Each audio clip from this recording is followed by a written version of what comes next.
예수께서 이전에 무슨 말씀을 유대인들과 대화를 하셨느냐면 예수께서 나는 선한 목자요 또 문이다 라고 이렇게 설명하셨고, 내가 선한 목자라고 하는 그 이유는 나는 양들을 위해서 목숨을 버리노라고 이렇게 말씀하셨어요. 그러니까 선한 목자라고 하는 정의는 양을 위해서 목숨을 버리는 것이 선한 목자고, 그리고 싹꾼이란 말씀도 하셨어요. 싹꾼은 그 양이 자기 양이 아니고 이렇게 남에게 위임을 받아서 싹을 받고 그 양을 치는, 양을 먹이는 자이기 때문에, 그게 자기 양이 아니기 때문에 일이나 강도나 도적이 오면 그 양을 버려두고 도망을 간다라고 했습니다.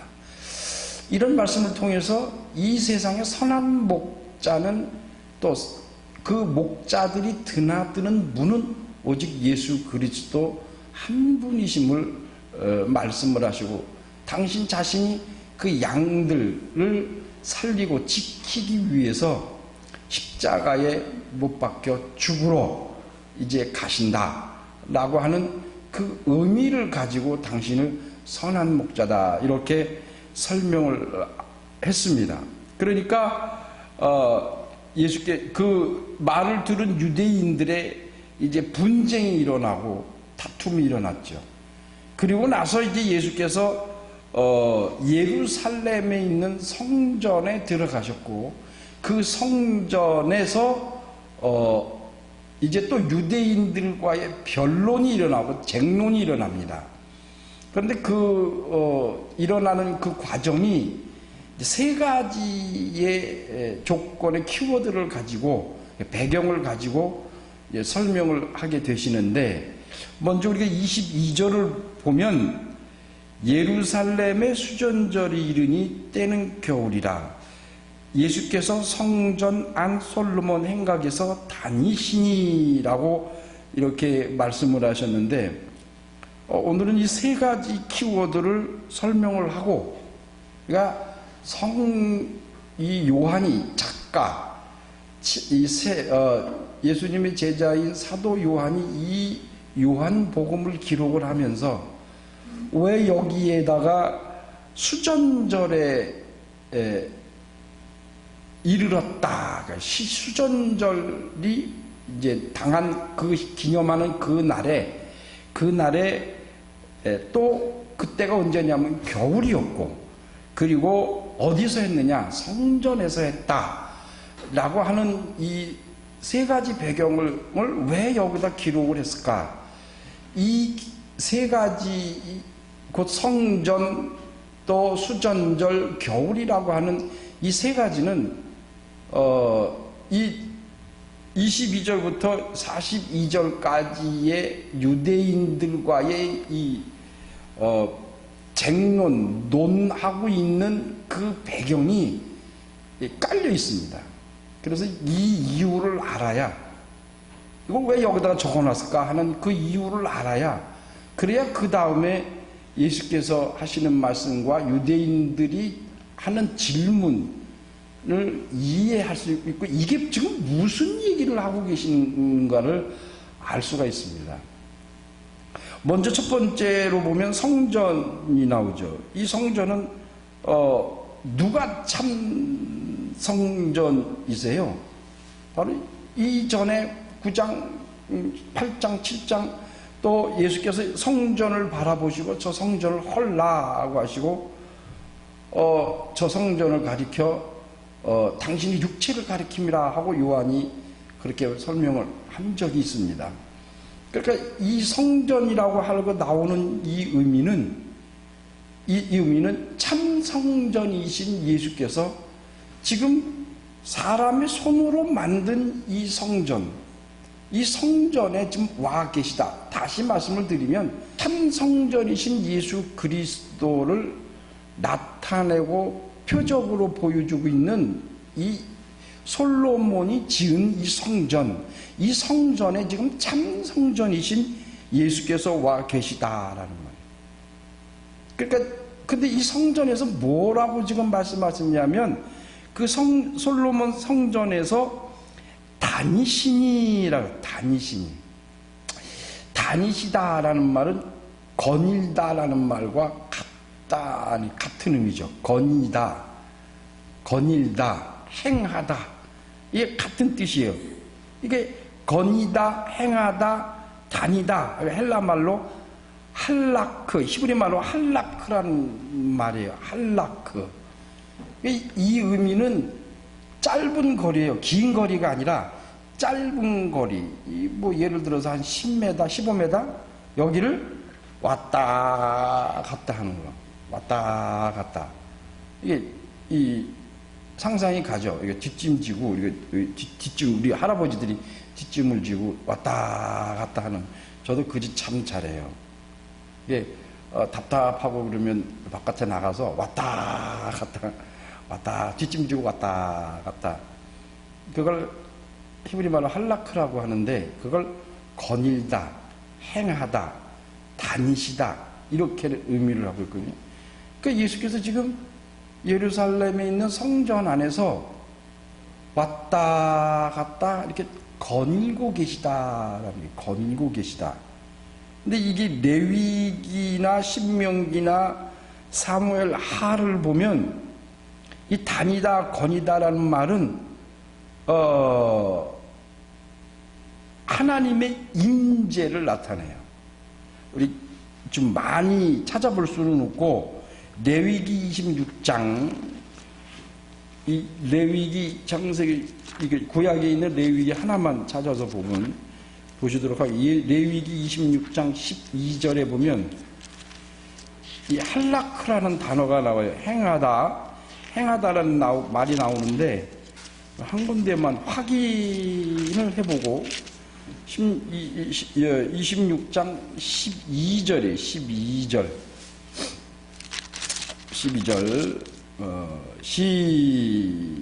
시작.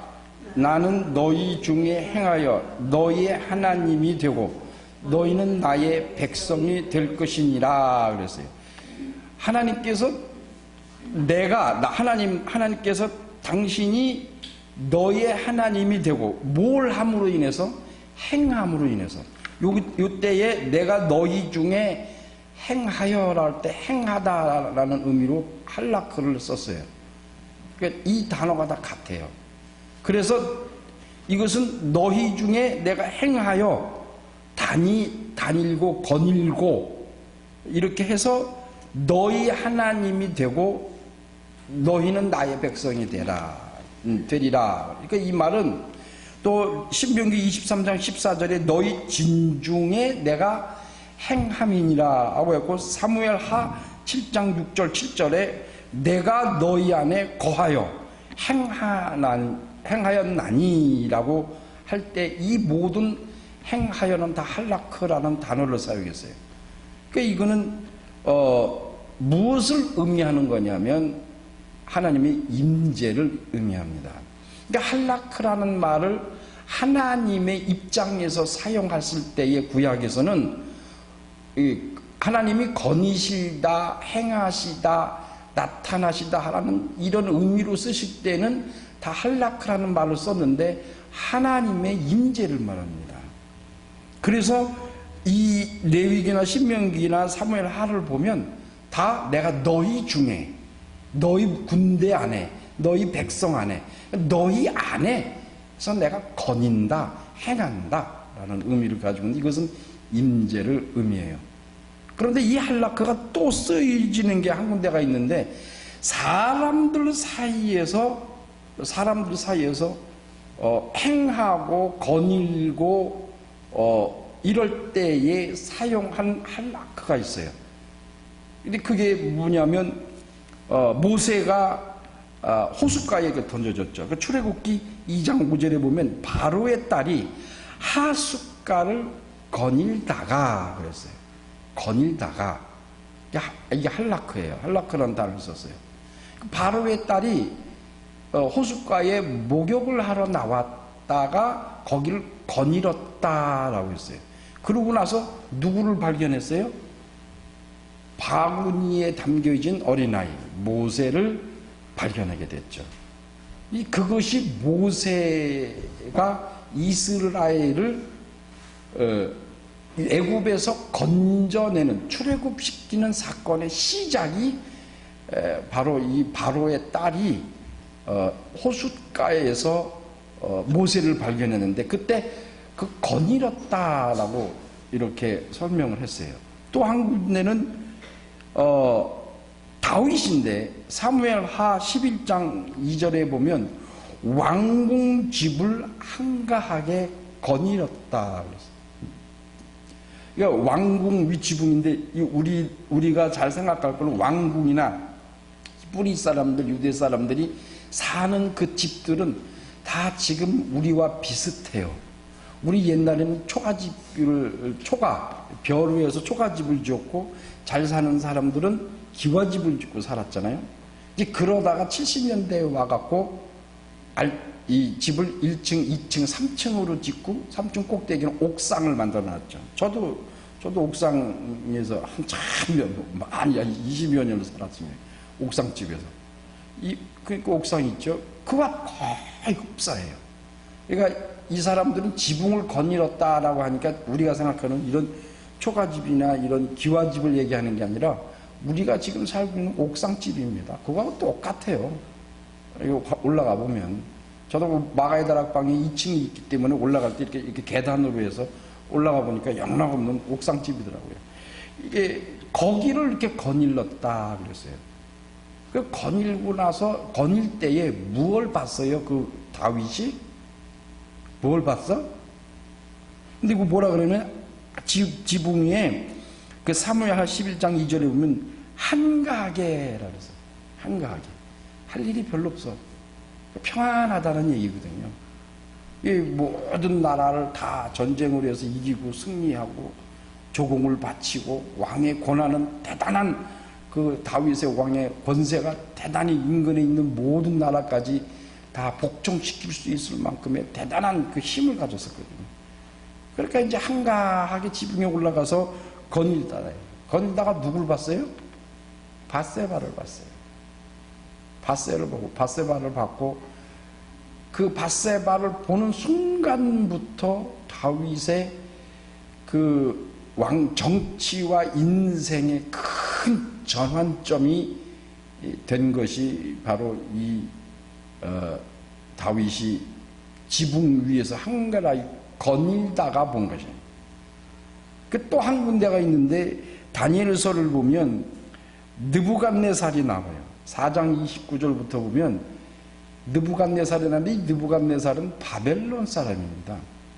바벨론이 누구예요? 이스라엘을 포로로 끌었다가 했던 그 나라가 이 바벨론이에요. 그리고 그 나라의 왕이 된 사람이 이 느부갓네살인데, 그 느부갓네살이 꿈을 꿔요. 꿈을 꿨는데 그 꿈을 해석을 못해. 그래서 누가 그 꿈을 해석하냐면 다니엘이 해석을 합니다.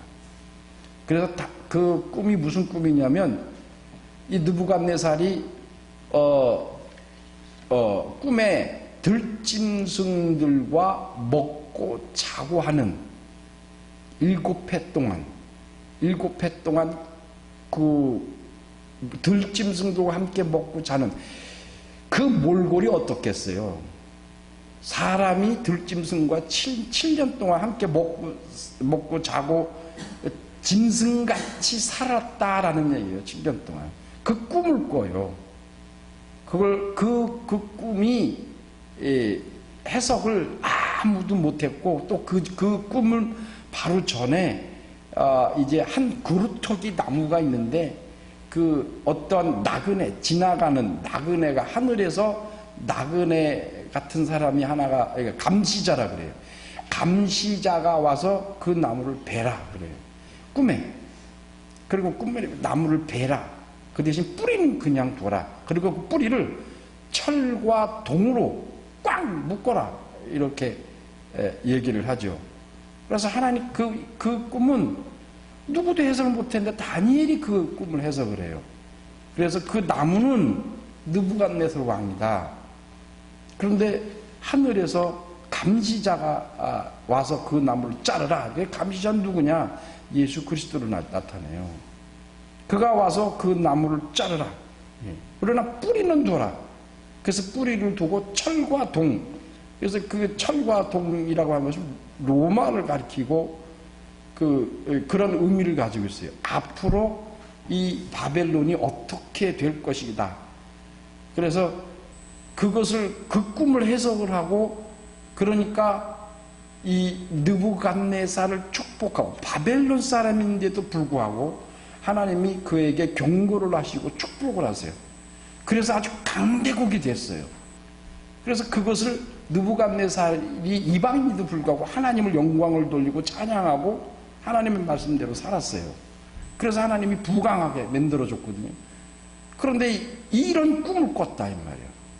그래서 다니엘이 그걸 해석을 해주고 왕이 하나님을 잘 섬기고 하나님이 지금 하는 것처럼 잘하면 왕은 계속 하나님께서 번성하게 하겠으나, 만약 하나님의 말씀대로 살지 않으면 그러면 당신은 7년 동안 들짐승들과 함께 살게 될 것이다. 아주 처참하게 될 것이다. 그러나 그 7년이라고 하는 한 이래는 그것이 끝나면 하나님은 느부갓네살을 다시 회복하게 하실 것이다.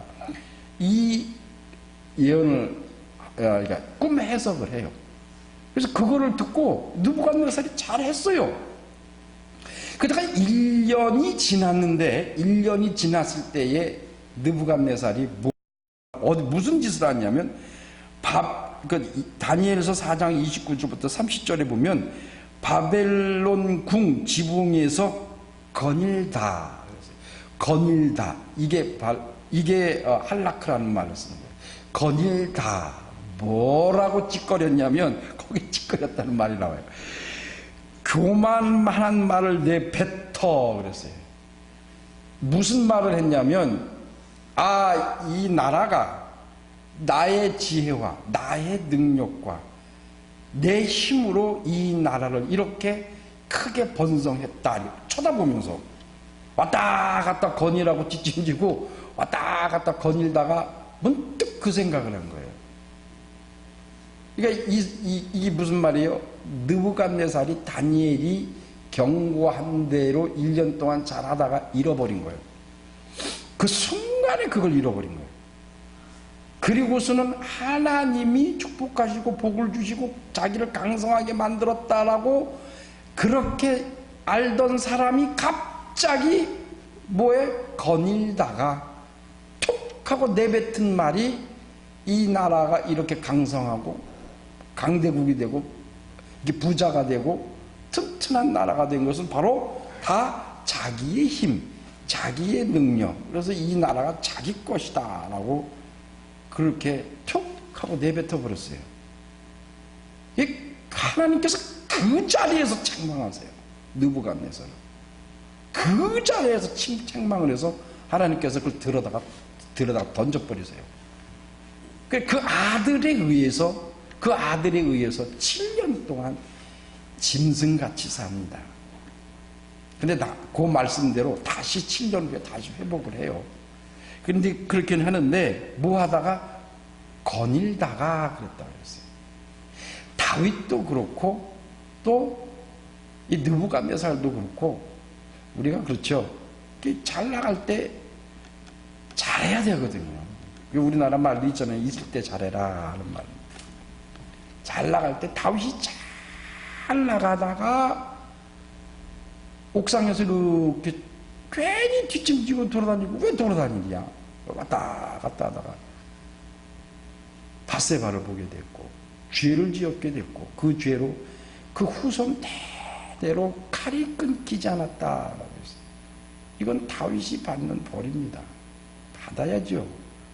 또 느부갓네살도 그가 이방인데도 불구하고 하나님이 이렇게 복을 주시고 축복하셨는데 그걸 늘 감사하고 잘 하고 있었고, 경고를 했는데도 경고를 잘 들었는데 1년이 지나니까 아, 이제는 좀 괜찮구나 하고 그런 생각을 가졌었나 봐요.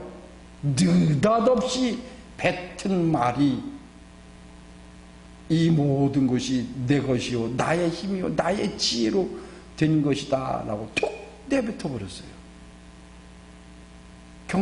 하나님이 경고하신 대로 그대로 되는 겁니다. 그러니까 잘 나갈 때 잘 했으면 좋았을 텐데, 이게 우리 하나님 입장에서 하나님이 인간세 역사 속에 들어오실 때 행하다 거닐다라는 말은 하나님의 임재를 나타내는 거죠. 임재. 그러나 우리 인간들 사이에서 행하다 거닐다라고 할 때는 정말 조심해야 돼요. 조심해야 돼요. 우리는 하나님이 아니잖아요. 하나님은 그것을 절제하실 수 있고 그것을 하나님의 뜻대로 행할 수 있으나 인간은 불과 1년 전까지만 해도 잘 하나님의 말씀대로 살던 사람이 갑자기 돌변해버린다는 거예요. 뭐 하다가 거닐다가. 그러니까 평안하다. 그래서 요한계시록은 평안할 때에 뭐라 그랬어요? 마지막 때라고 그랬어요. 우리도 평안할 때 좀 우리가 잘 나갈 때 잘 하면서 살아야 됩니다. 그리고 또 한 가지 이 키워드가 겨울인데 구약에 보면 이스라엘 사람들이 겨울에는 겨울 오기 전에 뭐가 먼저 와요? 겨울이라는 얘기는 가을이 끝났다는 얘기죠. 가을이라고 할 때에 먼저 딱 떠오르는 게 뭐예요? 추수 아니에요. 그래서 예수께서 그 수가성 여인하고 대화할 때에 저 들을 보라 그랬어요. 휘어졌다. 추수할 때가 되어 휘어졌다. 여러분 그게 뭔 뜻인지 아세요? 휘어졌다는 말이 뭐예요? 예수께서 그러셨어요. 들녘을 보라. 그러면 휘어졌다 그랬어요. 휘어졌다. 곡식이 익으면 휘어져요? 왜 휘어져?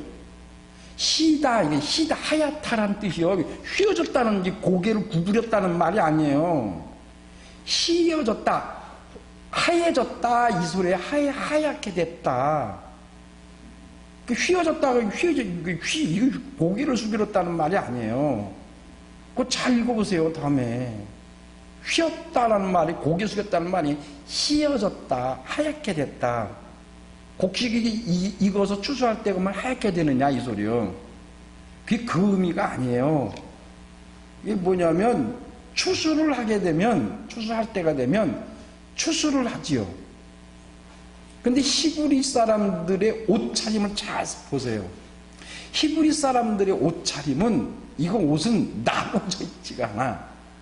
이게 지금같이 우리는 뭐 속옷에 거기에 뭐에 겉옷에 막 이렇게 입잖아요. 근데 히브리 사람들은 옷이 통으로 돼 있어요. 하나예요. 벗지를 못해요. 벗으면 어떻게 돼요? 벌거벗게 돼요.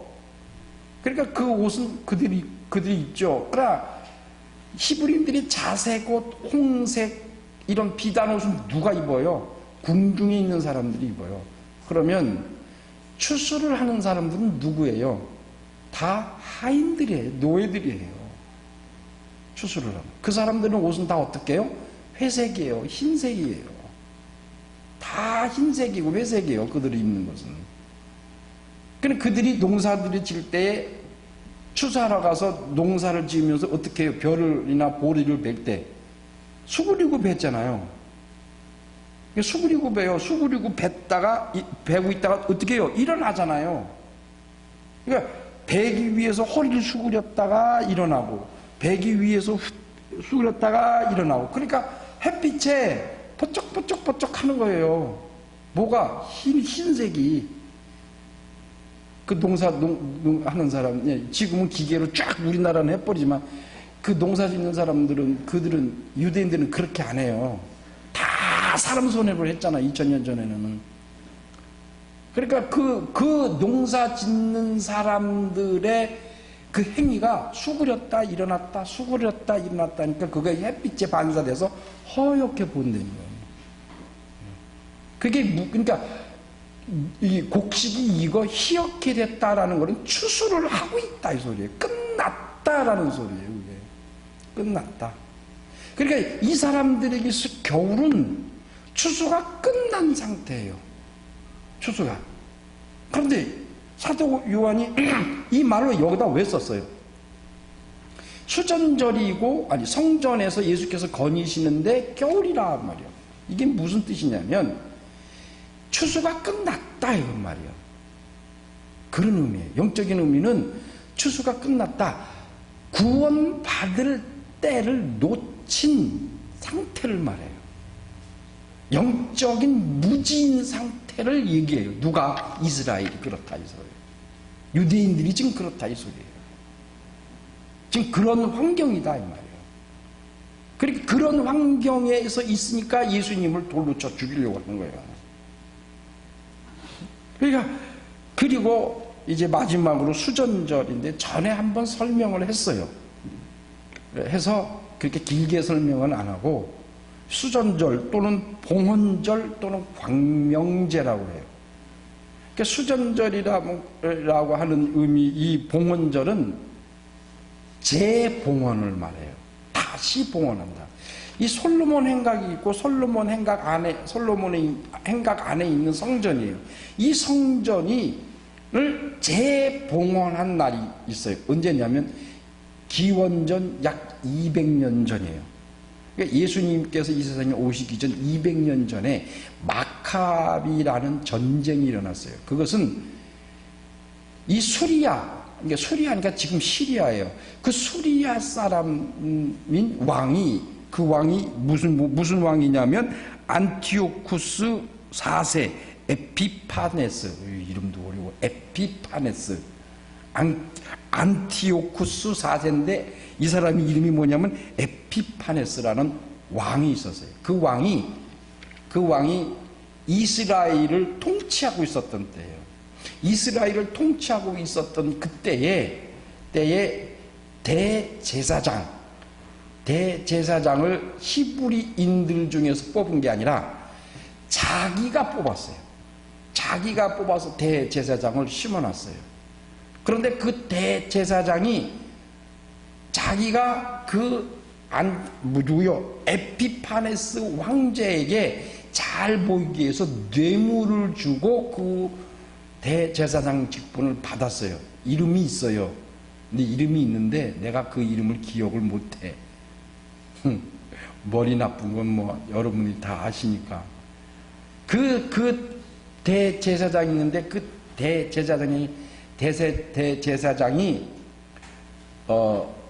그렇게 황제에게 뇌물을 주고 대제사장이 됐으니까 이제 대제사장이 됐으니까 근데 어떻게 해야 돼요? 그 사람이 본전을 뽑아야 될 거 아니에요. 그러니까 성전세를 막 걷어들인 겁니다. 그것을 보고 있던 그 이전에 이 에피파네스 황제 이전에 있던 대제사장이 있었어요. 그 사람이 누구냐면 그 현재 대제사장의 형이요. 그 형이 그것을 보고 화딱지가 나갖고 자기들을 추종하는 사람들을 데리고 그 지금 현재의 이 에피파네스가 세운 대제사장을 죽여버렸어요. 쿠데타를 일으켰어. 그러니까 쉽게 얘기해서. 그리고서는 그 사람이 자기가 스스로 대제사장이 됐어. 이것을 이 에피파네스 황제가 수리아 황제가 자기 에피파네 그 황제에게 반역한 걸로 여기고 쳐들어옵니다. 예루살렘을 쳐들어와서 제일 먼저 한 게 뭐냐면 제우스 신전을 세워요. 그 신전을 세우는데 그 상을 그 성전 하나님 여호와의 이름을 두었던 그 성전 안에다가 그것을 세웁니다. 그리고 또 한 가지를 무슨 짓을 하냐면 예루살렘 성전에다가 돼지 형상을 만들어내고 그리고 그 제우스 신에게 제사를 지낸다면서 돼지 피를 그 성전 안 지성소에다 뿌려버립니다. 이것은 이스라엘 사람들 유대인들에게는 이건 치욕, 이런 치욕이 없고, 역사 이래로 이런 치욕을 당한 적이 없습니다. 우리가 열왕기상에도 배웠지만, 성전에 있는 그 아사왕이 다 뺏어갔죠. 그러니까 그런 물건이나 금이나 은을 뺏어갔어도 그 성전을 더럽힌 적은 거의 없습니다. 근데 이 에피파네스라고 하는 수리아 왕은 거기다가 하나님의 성전에다가 제우스상을 만들어버리고 거기다 돼지 피를 뿌려버립니다. 그러니까 돼지는 이스라엘 사람들에게는 혐오스러운 음식이거든요. 짐승이거든요. 부정하다, 더럽다. 그러니까 그 탕자 둘째 아들이 돼지가 주는 지엽 열매를 먹었다는 얘기는, 그것도 못 먹었다는 얘기는, 이거는 더 이상의 떨어질 것이 없는 그런 환경, 이건 윤리적이나 도덕적으로나 그 체면과 그 자부심, 그 사람이 더 이상 이제 바닥에 내려앉을 수 없는 최악의 상황을 얘기하는 거예요. 그런 상황 속에서 아버지께로 돌아오는 거예요. 그런데 이 에피파네스라고 하는 이 황제가 하나님이 이름이 둔 말씀을 둔 그 성전에다가 제우스상을 만든 것도 부족해서 돼지 피를 뿌려버립니다. 여기에 반기를 든 사람이 누구냐면 마카비, 유대인들 중에 유대 가문 중 마카비라고 하는 형제가 있었어요. 그 마카비라고 하는 두 형제가 여기에 분개를 느끼고 그 자기네 가족들과 그 자기를 따르는 사람들과 이 수리아의 군대와 전쟁을 합니다. 이게 말이 안 되죠. 한 가문의 주축을 이룬 가문과 한 나라, 당시 이스라엘과 그 인근을 다 지배했던 이 시리아의 왕과 전쟁을 합니다. 근데 거기서 찾아보니까 얼마나 지독하게 싸웠던지 이 마카비 형제가 이깁니다. 이겼어요. 그래서 그 예루살렘 성을 다시 되찾아서 그 성전을 청소하는 거. 돼지 피를 뿌리고 제우스 신전을 세워놓고 이랬으니까 얼마나 더러워졌죠. 그 더러워진 것을 청소를 하는데 하기 위해서는 그 성전 안에 초가 있죠. 초가. 그래서 초를 밝혀서 그걸 환하게 한 다음에 그걸 청소해야 되는데, 그 당시에 그 기름은 하루치밖에 없었대요. 그러니까 그러면 왜 바깥에서 가져오면 되지 않으니까, 아니, 그 성전 안에 있는 구별된 곳이기 때문에 그 성전 안에 있는 기름만 가지고, 그때 그것만 가지고 해야 된대요. 바깥에 들어오면 안 된대요. 그게 그들이 그렇게 안 한대요. 근데 그게 하루치밖에 없었대요. 근데 그걸 어떻게 하느냐? 근데 우리 하는 데까지 해보자 하고 하루치 촛불을 켜놓고 청소를 하기 시작했는데, 그 촛불이요 8일 동안 탔대요.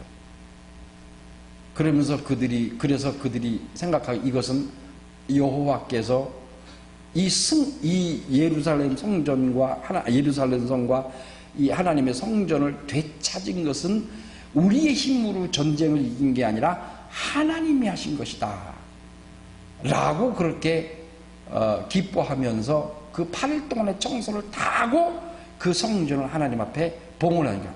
재봉헌한 겁니다. 이 날을 기념하는 게 수전절이에요. 그래서 그 날을 봉헌절 또는 광명제라고 해요. 그 날을 기념함으로 인해서 그 일대에 불을 성전 안에서 불을 환하게 켜놔요. 그래서 많은 사람들이 와서 오도록 볼 수 있도록. 단 한 가지, 이 수전절에는 6월절이나 77절이나 그런 절기처럼, 유대의 3대 절기처럼 전 국민이 예루살렘과 성전으로 오는 게 아니고 각자 집에서 불을 밝힙니다. 다 촛대 8개를 불을 밝혀요. 8개로 돼 있어요. 촛불. 그래서 그 8개를 하루에 어떤 두 지파가 있는데 유대인의 두 지파, 그 지파 중에 어떤 지파는 하루에 하나 시켜서 8개를 키우고 어떤 지파는 8개를 한 번에 다 키우고 하나씩 꺼. 그렇게 하면서 8일 동안에 기념하는 것이 바로 이 수전절이고, 수전절은 의미가 하나님 앞에 성전을 재봉헌한다, 헌신한다, 봉헌한다 라고 하는 의미를 가지고 있어요. 이렇게 이 3가지 키워드를 가지고 이제 하나님께서, 예수께서 설명을 하는데, 말씀을 하시는데, 22절에 보면, 24절에 보면 유대인들이 애워싸고 가로되 당신이 언제까지나 우리 마음을 의욕해 하려니까 그리스도이거든 밝히 말하시오 했다.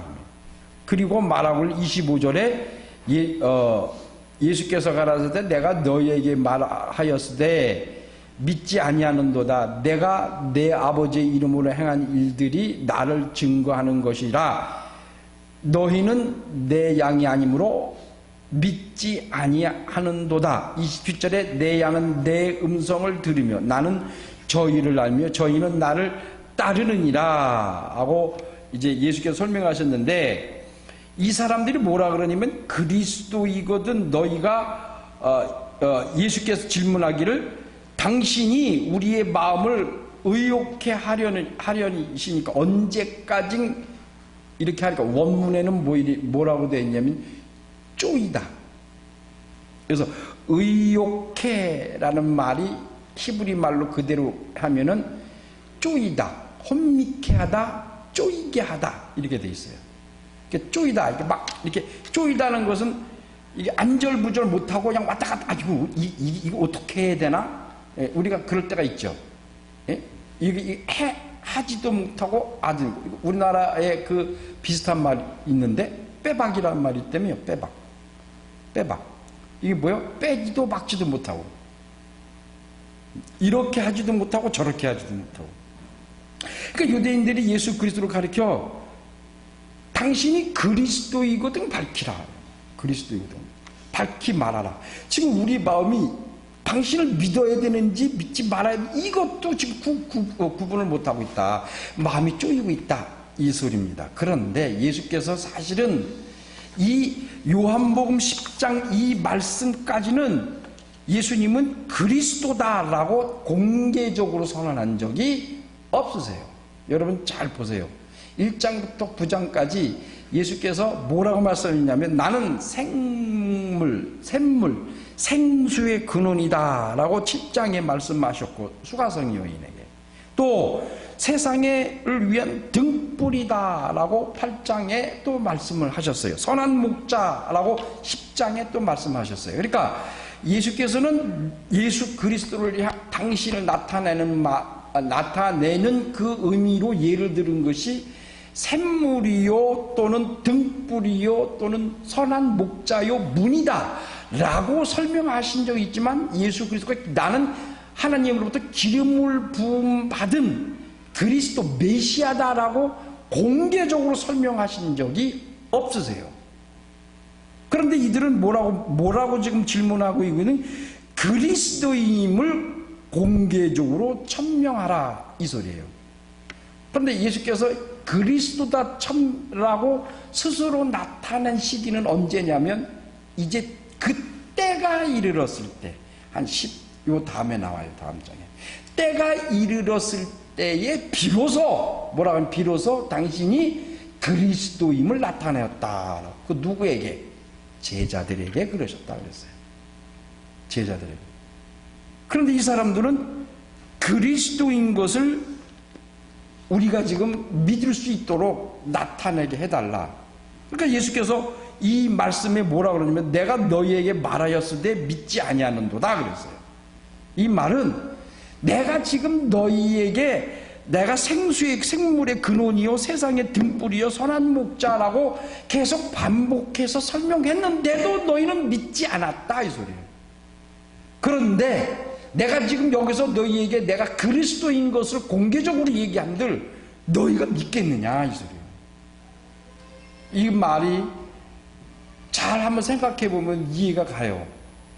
예수님에 대하여 이렇게 여러 가지로 예를 들어서 설명을 했는데, 내가 그리스도요 하나님이 보내신 그 기름 부은 메시아라는 것을 직접적으로 내가 너희들에게 말하면 너희 믿겠냐? 여러분, 결과적으로 말해보면 이 유대인들이 그리스도인 것을 예수께서 그리스도인 것을 믿었어요? 안 믿었어요? 결론적으로 말하면 안 믿었어요. 안 믿어도 단 한 사람도 믿은 적이 없어요. 왜 그랬을까요? 왜 그랬을까요? 마태복음 16장에 베드로가 다음 주 중에 베드로 얘기를 할 건데, 주는 그리스도이시요 살아계신 하나님의 아들입니다. 이 말은 기독교 역사상 변하지 않는 진리요. 그러니까 예수님에 대해서 설명한 것 중에서 이것만큼 정확하게 옳게 설명한 적이 없습니다. 맞다 안 맞다가 아니야. 옳게 설명했다 이 소리예요. 옳게. 이게 진리다 이 소리예요. 그러니까 주는 그리스도시요 살아계신 하나님의 아들입니다. 근데 예수께서 뭐라고 그러셨어요? 이를 알게 하신 이는 하늘에 계신 내 아버지가 너에게 알게 하였다 라고 하셨어요. 그러니까 그리스도인 것을 알 수 있는 방법은 사람으로서는 안 돼요. 뭐라 그랬어요? 그래서 혈육으로는 안 된다 그랬어요. 혈육으로는 안 되고 누구로부터 알 수 있어요? 하나님으로부터. 곧 성령이 우리를 주관하시고 성령이 우리에게 임하셔서 우리로 하여금 주를 뭐라고 설명을 해요? 아니, 예수 그리스도를 뭐라고 우리가 입으로 고백하게 하세요? 주님. 그래서 성령으로 말미암지 않고는 주를 그리스도다라고 설명할 사람이, 고백할 사람이 없다 이 소리예요. 없다. 그러니까 베드로에게 예수께서 하신 말씀과 요한복음에 있는 말씀을 종합해 보면 무슨 뜻이에요? 우리가 예수 그리스도를 주님 또는 그리스도다라고 고백할 수 있는 것은 하나님이 알려주시고 성령이 역사하지 아니하시면 이것을 주는 그리스도 살아계신 하나님의 아들이다 고백할 자가 없다 하세요.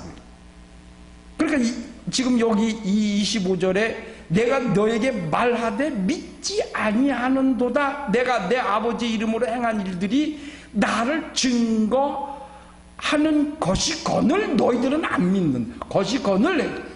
그래, 내가 행한 모든 일들이, 이 선하고 이 착하고 선한 일들이, 이 선한 일들을 너희가 보고 듣고 하였음에도, 체험했음에도 불구하고 너희들은 나를 그리스도다라고 믿지 않는다 이 소리. 여러분, 이거는 오로지 하나님이 알려주셔야 되고 성령이 우리 가운데서 가르쳐 주세요.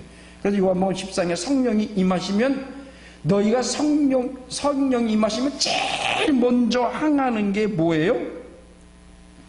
여러분, 성령이 여러분에게 임하셨을 때 가장 먼저 최초로 첫 번째로 나타나는 일이 뭐예요? 몰라요? 누가 그래 속으로 그럴 거지. 방언이요 방언입니다 라고 할래 수도 있겠죠. 뭐라 그랬어요? 성령이 너에게 임하시면 너희에게 뭘 한다고요? 너희를 가르치신다 그랬어요. 가르치신다. 그러니까 성령이 우리에게 제일 먼저 나타나면 방언을 처음부터 하는 게 아니라 우리를 그리스도인 것을, 예수께서 그리스도인 것을 가르치신다 이 말이에요. 성령이. 그러니까 우리가 성령을 받았다라고 하는 것은 그 증거가, 첫 번째가 주는 그리스도이십니다라는 거예요. 예수는 그리스도이십니다. 그분은 나의 주님이십니다 하고 고백하게 하신다 이 소리예요. 고백하게 하신다. 그게 성령이 제일 먼저 하시는 일이에요. 그러니까 여기서 지금 유대인들이 말하고 있는 그리스도이거든, 그 증거를 보여달라 이 소리거든요. 근데 그 증거는 미안하게도 인간들의 생각과 지혜와 지식으로 되는 게 아니다. 더군다나 우리의 믿음으로 되는 것 또한 더군다나 아닙니다. 주님이 나의 예수께서 그리스도이시고 그분이 나의 주인인 것을 고백할 수 있는 것은 하나님이 알려주시는 것이에요. 성령이 알려주는 거예요. 그래서 이걸 복이라고 합니다. 이걸 복이라고 해요. 자, 그럼 성도 여러분, 시간이 다 됐으니까 요까지만 서론만 하고 다음 주에 본론하도록 하고, 우리가 입으로 이게 그러니까 참 우리 말을 참 의미를 알고 잘 하셔야 돼요. 저는 그리스도이십니다. 예수 그리스도, 그분은 나의 주님이십니다. 주님 그러죠. 그 말 자체가 우리는 쉽게 하지요. 그런데 성경의 주님의 말씀대로 잘 보면 그거 그렇게 쉬운 게 아닙니다. 내가 서슴없이 아유 주님, 그리고 우리 예수 그리스도, 이 말을 할 수 있는 것이 내 생각대로 되는 게 아니고 내 뜻대로, 내 지혜대로 되고 내 믿음대로 되는 게 아닙니다. 하나님이 알려주시는 거예요. 하나님이 성령이 내게 오셔서 나를 가르쳐 주시는 거예요. 나를 가르쳐 주시는 거예요. 그래서 이제부터는 주님 할 때, 예수 그리스도 할 때 그 뜻을 좀 알고, 그것은 하나님이 내게 알려주셨구나. 이게 복이다. 바라크다. 우리 모두가 일주일 동안 살면서 나의 주님 예수 그리스도 하실 때에 이것은 하나님이 내게 주신 복이다 라는 것을 기억하는 여러분 되시길 예수 이름으로 축원합니다.